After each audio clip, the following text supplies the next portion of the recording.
बिस्मिल्लाहिर्रहमानिर्रहीम। Endocrine system की हम एंड की तरफ जा रहे, ठीक है।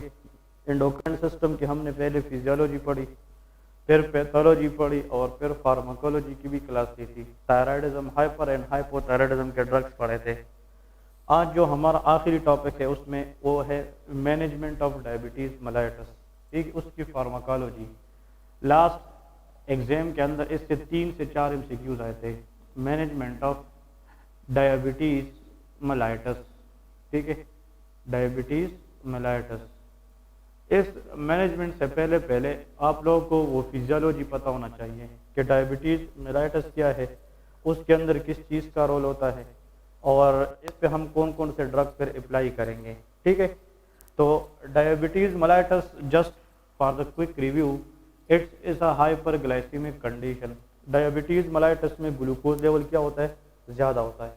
अब इधर देख, यहाँ पे एक क्वेश्चन है कि अगर फॉर एग्जांपल हम ये ले ले, दिस इज अ सेल, ये एक सेल ले ले, वो बाहर जनाब अगर ग्लूकोज लेवल ज़्यादा हो जाए in the blood, there is hyper glycaemia.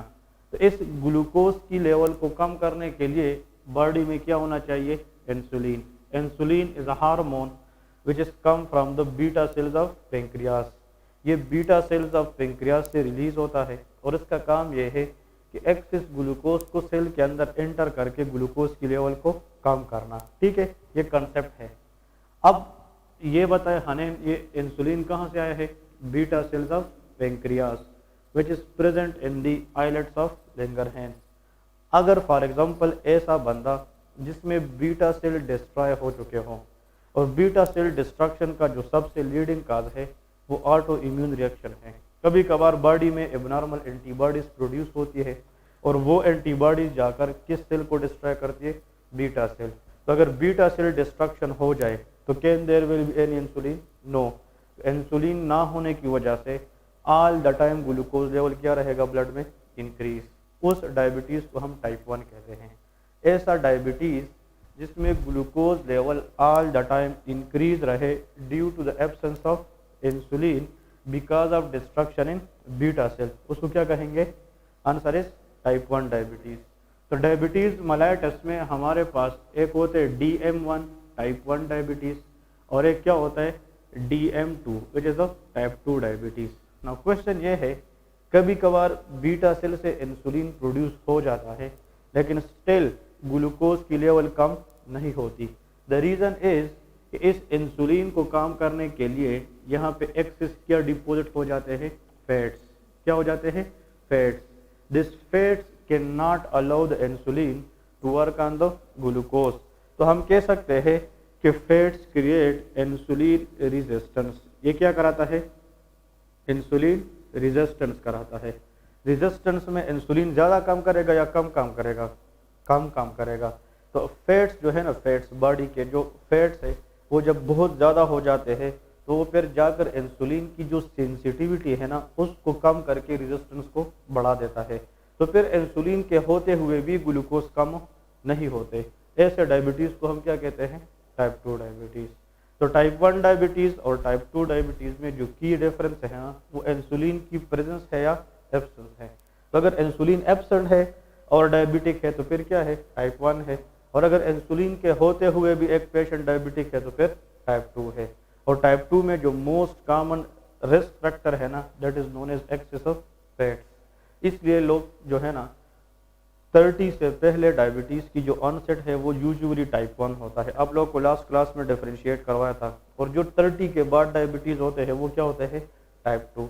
इसलिए जब भी डायबिटिक पेशेंट डॉक्टर्स के पास जाते हैं उनको सबसे पहले ये एडवाइस किया जाता है कि try to lose your weight, कि अपना वेट क्या करे, लूज करे। इसलिए लोगों को एक्टिव एक्सरसाइज के लिए बोला जाता है। और वो लोग जब फैट्स लूज करेंगे, वेट लूज करेंगे, तो उन लोगों में इंसुलिन तो होता है तो फिर इंसुलिन की सेंसिटिविटी क्या हो जाती है, बढ़ जाती है और वो एक्सेस ग्लूकोज की लेवल को क्या कर सकता है, कम कर सकता है। तो अब आते हैं मैनेजमेंट ऑफ डायबिटीज़ की तरफ। तो डायबिटीज़ पेशेंट में हम इंसुलिन दे सकते हैं कि नहीं, क्योंकि टाइप 1 पेशेंट में तो इंसुलिन बिल्कुल होता ही नहीं है। तो हम क्या कहते हैं कि the main treatment of type 1 diabetes mellitus is insulin replacement. उसको हम क्या कहते हैं, इंसुलिन रिप्लेसमेंट। तो यहाँ पे आप लोग देखें बिल्कुल जो जिस तरह मैं लिखता हूँ ना, आप लोगों ने उस हिसाब से लेके कि treatment of DM1 stand for diabetes of type 1। तो टाइप 1 की जब ट्रीटमेंट हम बताएंगे तो हमें टाइप 1 में इंसुलिन होता है, नहीं होता, तो हम बाहर से क्या देंगे, इंसुलिन। उस ट्रीटमेंट को हम कहते हैं इंसुलिन रिप्लेसमेंट। तो आप लोग लेके कि टाइप 1 डायबिटिक पेशेंट में हम बाहर से क्या देंगे, इंसुलिन देंगे, and the treatment heading should be insulin replacement.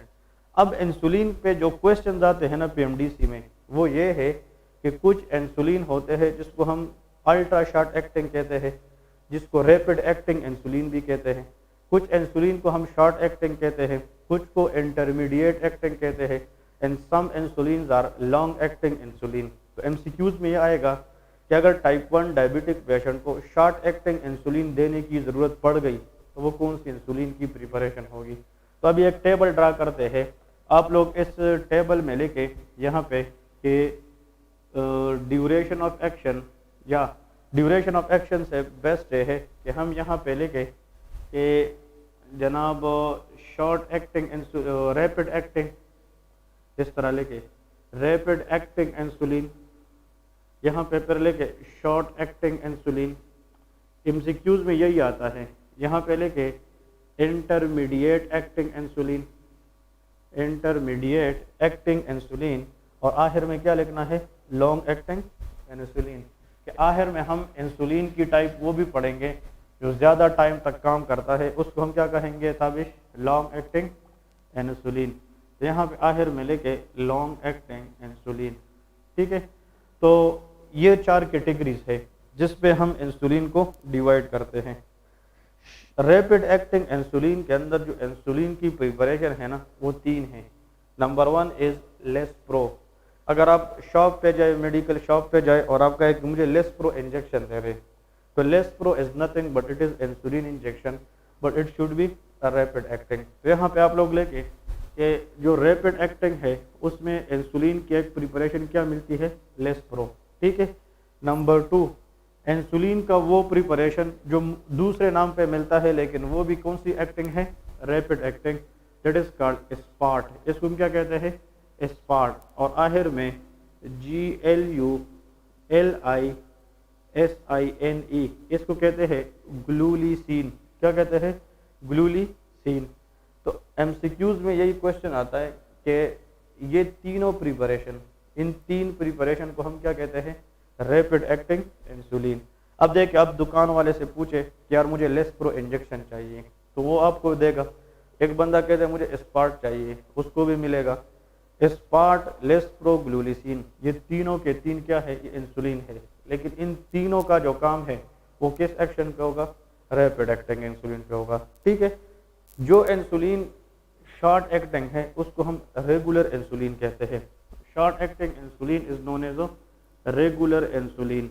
This is the very important MCQs question, I will tell you later. ठीक है।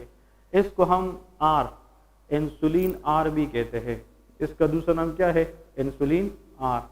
Insulin R stand for it is a insulin but it is a regular insulin. तो MCQs में अगर आ जाए कि regular insulin ये कौन से ड्यूरेशन ऑफ एक्शन से काम करेगा, शॉर्ट एक्टिंग से करेगा। ठीक है। इंटरमीडिएट एक्टिंग इंसुलिन में लेके NPH, बस इसमें आप लोग यह लिखे कि NPH, पूरा नाम जानने की जरूरत है भी नहीं, बस NPH के नाम से जब भी इंसुलिन आ जाए it should B intermediate acting insulin. और वो इंसुलिन जो लॉन्ग एक्टिंग है उसमें आप लोग लेके detemir, detemir is one of the insulin, another is glargine, एक को हम कहते हैं ग्लार्गिन।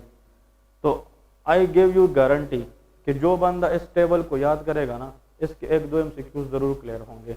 तो देखें, हमने ये बात की थी कि टाइप 1 डायबिटिक पेशेंट जितने भी होते हैं ना, उसमें इंसुलिन की कमी होती है, there is a deficiency of insulin.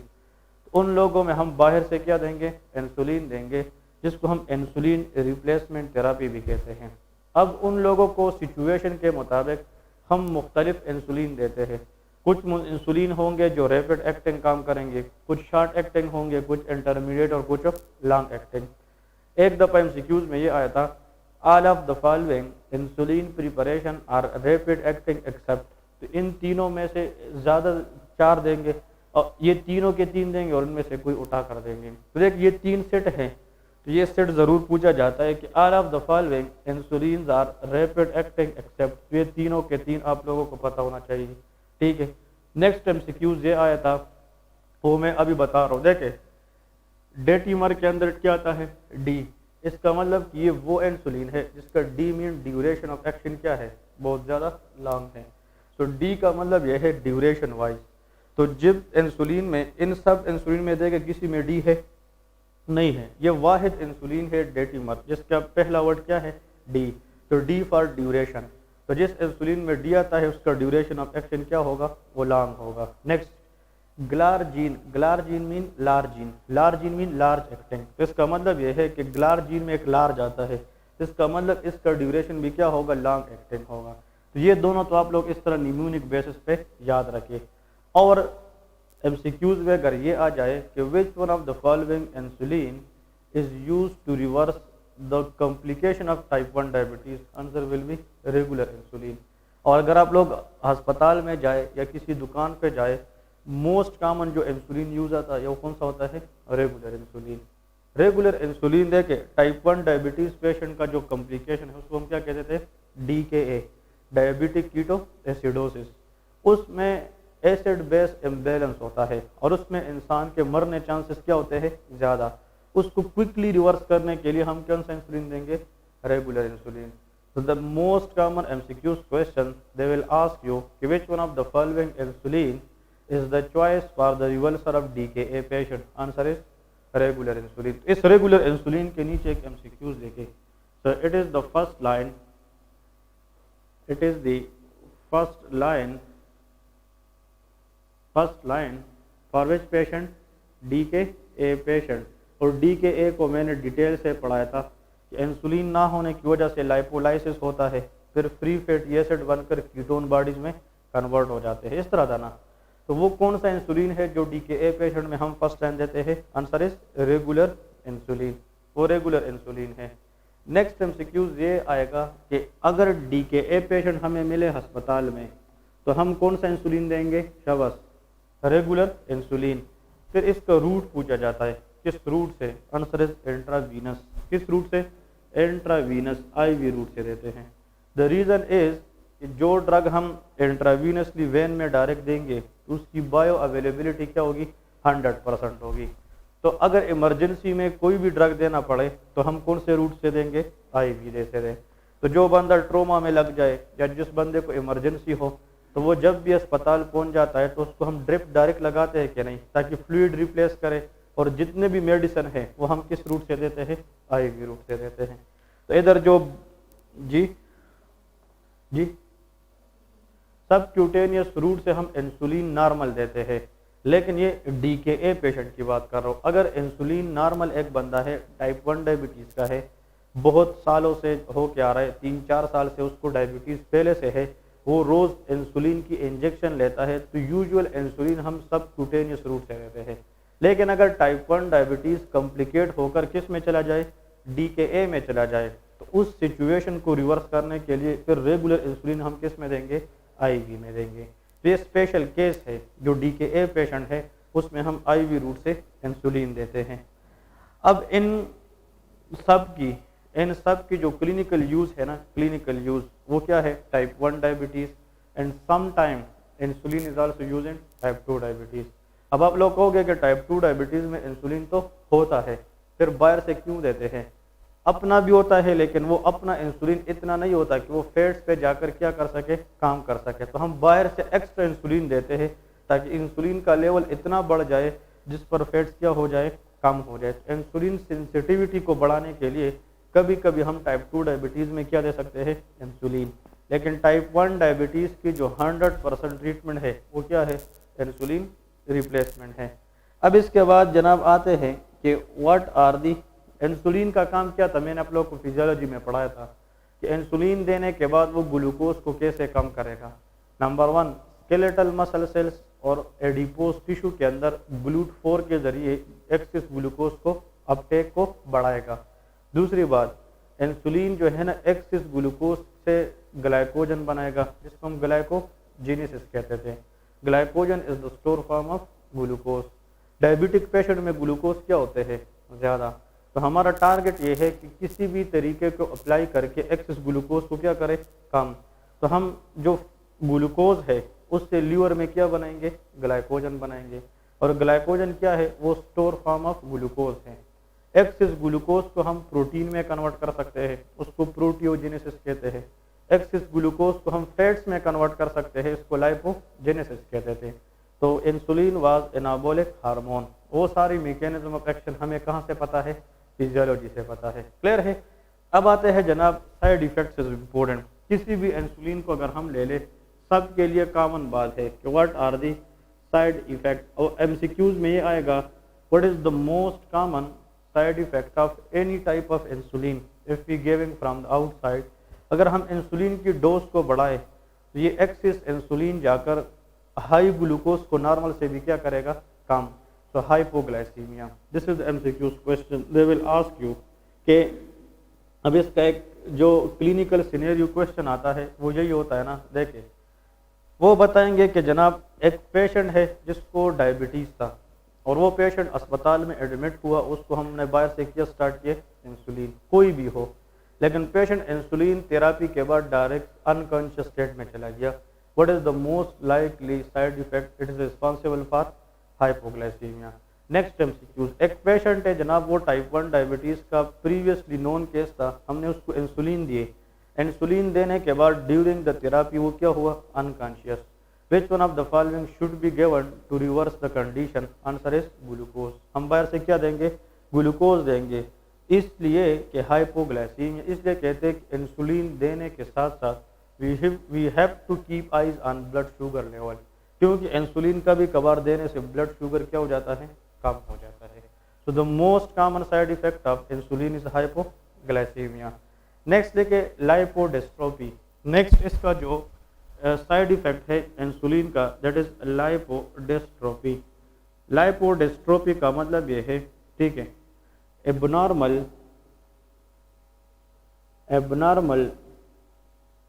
accumulation of lipid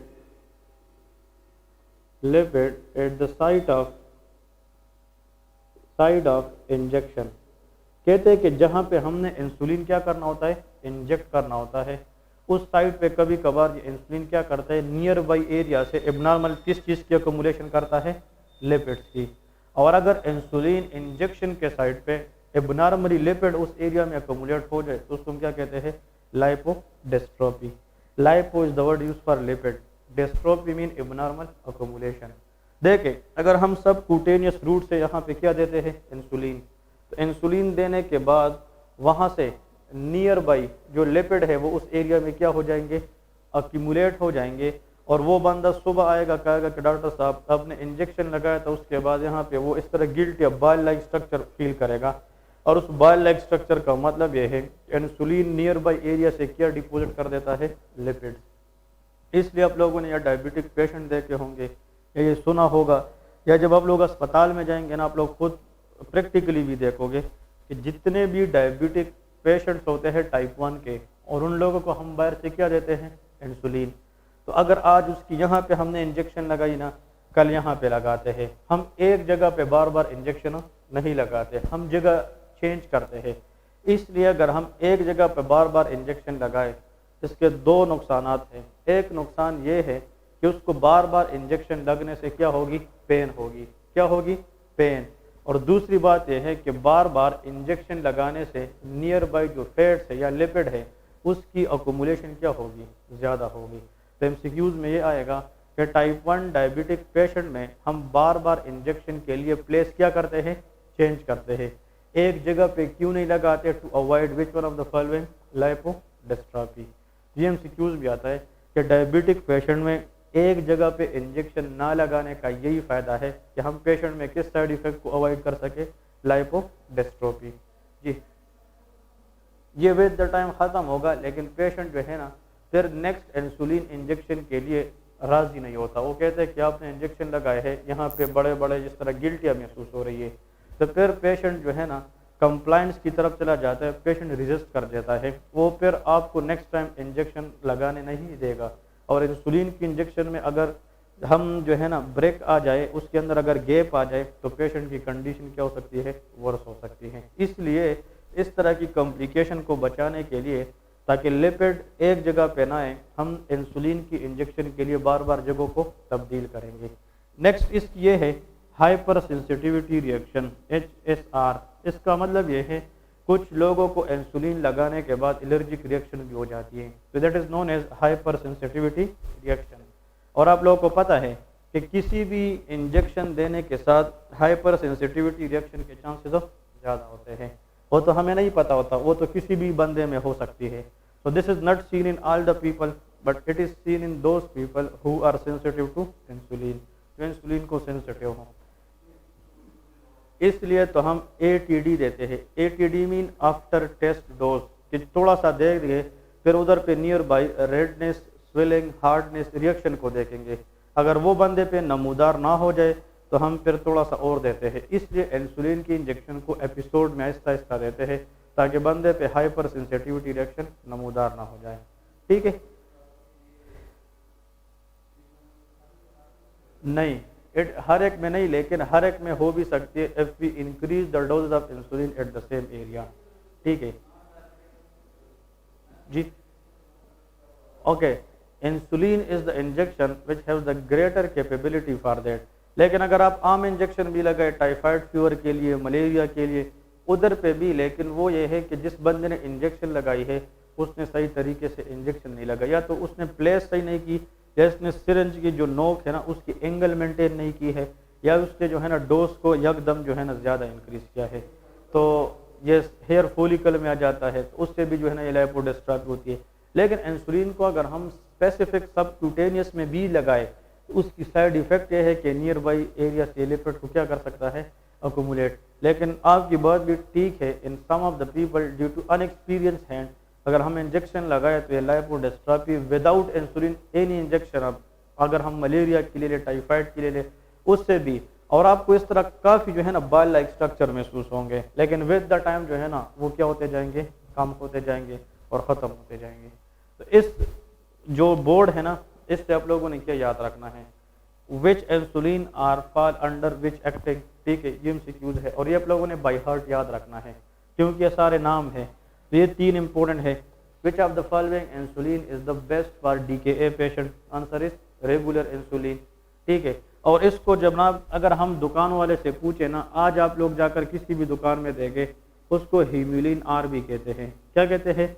Humulin R. ये आप लोगों ने देखा होगा, ह्यूमुलिन इज अ इंसुलिन और आर स्टैंड फॉर रेगुलर। तो Humulin R is a regular insulin which is the drug of choice for DKA patient and it is given by IV route। हम IV route से देते हैं। Next point ये है, क्योंकि DKA complication है और इसमें बंदे की डेथ चांसेस ज़्यादा होती है, तो क्विकली एक्शन के लिए हम कौन सा रूट अपनाएंगे? IV root.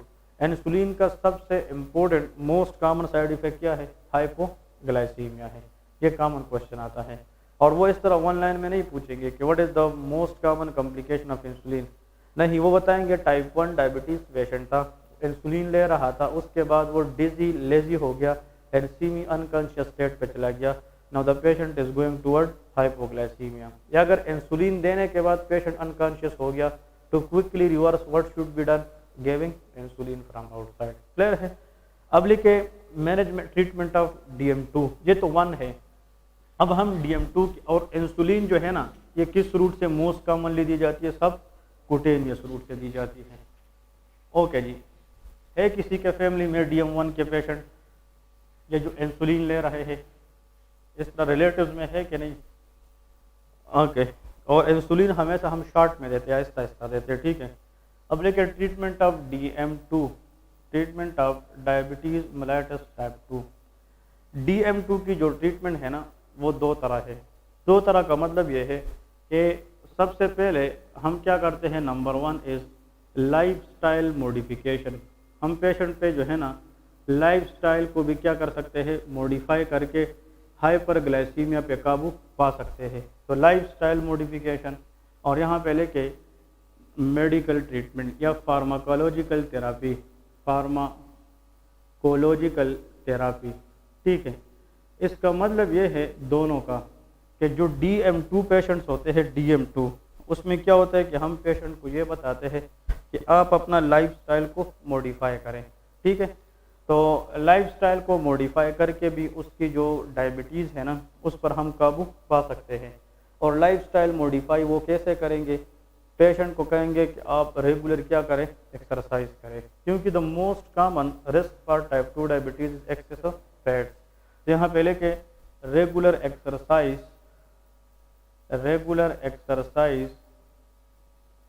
फॉर एटलीस्ट, हाँ जी, 30 मिनट। कितने टाइम के लिए, 30। और कभी कभार एग्जामिनर ये भी पूछते हैं कि स्टैंडर्डली कितने मिनट्स का एक्सरसाइज को करना चाहिए, 30 मिनट्स के लिए। इसको हम ब्रेस्ट एक्सरसाइज कहते हैं, ब्रेस्ट एक्सरसाइज, BRISK।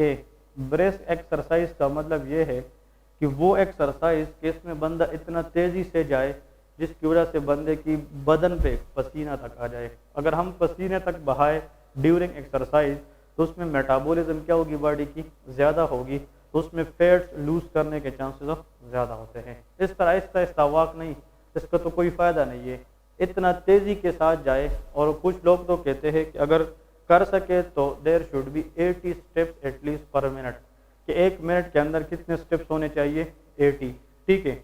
और फिर विद द टाइम हम 100 तक जाते हैं, 120। और बेस्ट जो बंदा है ना, नॉन डायबिटिक पेशेंट भी, जिस तरह हम अगर चाहे कि वेट लूज करें बहुत कम टाइम में, कहते हैं कि आप लोग 20 मिनट तक जाए पर ईच मिनट 120 स्टेप्स होने चाहिए। तो फिर है कि within a month you can lose 10 to 15 kg weight, ठीक है ना। लेकिन यह कि इसको जो है ना बिल्ड अप करने के लिए रेगुलर एक्सरसाइज का करना ज़रूरी है। नेक्स्ट ये है कि अवॉइड स्ट्रेस। पेशेंट को बताएंगे कि आप स्ट्रेस को क्या करते रहे, अवॉइड करते रहे, because stressful situation can worsen the condition. क्योंकि अगर एक बंदा है वो डायबिटिक है और वो बार बार सोचता है या बार बार उस पर इस तरह की कुछ हालात आते हैं जिसकी वजह से उसकी स्ट्रेस बढ़ जाती है, तो स्ट्रेस बढ़ने के साथ भी डायबिटिक पेशेंट की कंडीशन वर्सन होने की चांसेस होती है। तो अवॉइड स्ट्रेस। तो ये जो है ना ये मेन। और लाइफस्टाइल मॉडिफिकेशन में तो ये है कि जो मेन चीज़ है वो रेगुलर क्या है, एक्सरसाइज है, टू लूज द वेट। तो वैसे आप लोग लेके वेट लॉस वो किसी भी तरीके से अचीव कर सकता है, लेकिन the best way to achieve weight loss in the lifestyle modification that should be regular exercise for at least 30 minutes, ठीक है जी। ओके, एक बंदा अगर ऑलरेडी स्लिम है वो फिर मोस्ट लाइकली टाइप 2 डायबिटीज़ नहीं होता, ठीक है। टाइप 2 डायबिटीज़ का 98% रिस्क क्या है, एक्सेस फैट्स। तो वो लोग पहले से क्या होते हैं, ओबीज होते हैं। लेकिन अगर एक बंदा स्लिम है और वो भी टाइप 2 डायबिटीज़ है तो इसका मतलब ये बंदा क्रोनिकली टाइप 2 डायबिटिक है, क्योंकि ये बंदा अर्ली ओबीज था लेकिन डायबिटीज़ टाइप 1 टाइप 2 दोनों के अंदर वेट क्या होता है, लॉस होता है। तो इस बंदे को बीमारी की वजह से लॉन्ग रन में उसकी वेट क्या हो चुकी है, लॉस हो चुकी है। तो उसके लिए तो हम फिर डाइट प्लान करते हैं, डाइट लीफी वेजिटेबल बताते हैं, फ्रूट्स की इंटेक बताते हैं, वो अलग वेट लॉस है। लेकिन अगर एक बंदा BMI के हिसाब से जो बॉडी मास इंडेक्स है हम उसकी वेट केजी में करें और हाइट मीटर स्क्वायर में करें और उसकी BMI बहुत ज़्यादा आ जाए, वो पहले से ओबीज है, तो उस पेशेंट को हम बताते हैं कि आप रेगुलर क्या करें, एक्सरसाइज करते रहें, ठीक है। लेकिन अगर स्लिम है ना फिर एक्सरसाइज करने का इतना फ़ायदा उसको नहीं है, उसको फर्दर इन्वेस्टिगेट करना चाहिए कि उसकी सिग्निफिकेंट वेट लॉस क्यों हो रही है। ऐसा ना हो कि टाइप 2 डायबिटीज़ इतना वर्सन हो चुका है कि किसी और डिजीज़ के साथ एसोसिएट